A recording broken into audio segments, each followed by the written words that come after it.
Okay, we're on chapter 45 of Holes. The beam of the flashlight was directed away from Stanley's eyes and onto Zero, who was sitting on his knees. The suitcase was on his lap. Mr. Bradansky was holding the flashlight. Mr. Sir stood next to him with his gun drawn and pointed in the same direction. Mr. Sir was barefoot and bare-chested, wearing only his pajama bottoms. The warden moved toward Zero. She was also in her bedclothes, wearing an extra long t-shirt. Unlike Mr. Sir, however, she had on her boots. Mr. Bradansky was the only one fully dressed. Perhaps he had been on guard duty. Off in the distance, Stanley could see two more flashlights bobbing toward them in the darkness. He felt helpless in that hole. "You boys arrived in just the nick of time," the warden started to say. And she stopped talking and she stopped walking and she slowly backed up. A lizard had crawled up on top of the suitcase. Its big red eyes glowed in the beam of the flashlight. Its mouth was open, and Stanley could see its white tongue moving in and out between its black teeth. And Zero sat as still as a statue.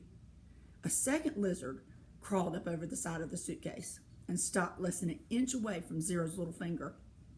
Stanley was afraid to look and afraid not to. He wondered if he should try to scramble out of the hole before the lizards turned on him, but he didn't want to cause any commotion. The second lizard crawled across Zero's fingers and halfway up his arm. Well, that's giving me chill bumps. It occurred to Stanley that the lizards were probably on the suitcase when he handed it to Zero. "There's another one," Mr. Bradansky gasped. He shined the flashlight on the box of Frosted Flakes, which lay beside of Stanley's hole. A lizard was crawling out of it. The light also illuminated Stanley's hole. He glanced downward and had forced himself to suppress a scream. He was standing in a lizard nest. He felt the scream explode inside him. He could see 6 lizards. There were 3 on the ground, 2 on his left leg, and 1 on his right sneaker. He tried to remain very still. Something was crawling up the back of his neck. 3 other counselors approached the area. Stanley heard one say, What's going?" And then he whispered, "Oh my gosh." "What do we do?" asked Mr. Bradansky. "We wait," said the warden. "It won't be very long." "At least we'll have a body to give that woman," said Mr. Bradansky. "She's going to ask a lot of questions," said Mr. Sir, "and this time she'll have the AG with her." "Let her ask her questions," said the warden. "Just so long as I have the suitcase. I don't care what happens." "Do you know how long?" Her voice trailed off, then started up again. "When I was little, I watched my parents dig holes every weekend and holiday.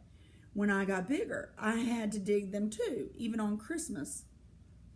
Stanley felt tiny claws dig into the side of his face as the lizard pulled itself off his neck and up past his chin. "It won't be long now," the warden said. Stanley could hear his heart beat. Each beat told him he was still alive, at least for 1 more second. Pretty scary times for them. Predict what you think will happen next. Chapter 46 will be tomorrow.